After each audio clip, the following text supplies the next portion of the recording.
Tu sais ce qui arrive quand quelqu'un prouve que le monde entier a tort? C'est l'histoire d'un homme, un esprit brillant. Il commence des études de médecine, mais très vite il se rend compte que ce qui l'intéresse vraiment, ce sont les mathématiques. Des années plus tard, il améliore un appareil. Il le pointe vers le ciel et il voit quelque chose de surprenant. Il observe les lunes de Jupiter, puis les phases de Vénus. Et tout ce qu'il voit remet en question une croyance immense. Il est une preuve réelle que tout ce qu'on leur a enseigné est faux.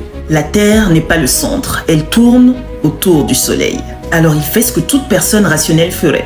Il partage ses découvertes. Et tu sais ce qui arrive? Il se moque de lui. Une partie de l'Église, des savants, des autorités de son époque. Il le critique, il le traite d'hérétique. Il le force à renier publiquement ce qu'il savait. Cet homme, père de 3 enfants, est maintenant condamné. Il finira sa vie en résidence surveillée. Et tout ça pourquoi? Parce que quand une idée remet en question les croyances d'une société entière, beaucoup préfèrent rejeter la vérité plutôt que remettre leur certitude en question. Cet homme, c'est Galilée.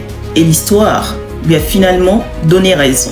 Je veux que tu retiennes ceci. Ce n'est pas parce qu'une idée dérange tout le monde qu'elle est fausse ou qu'elle n'est pas valable. Alors dis-moi, tu as déjà arrêté de croire en quelque chose, en ton rêve, juste parce que les autres n'y croyaient pas?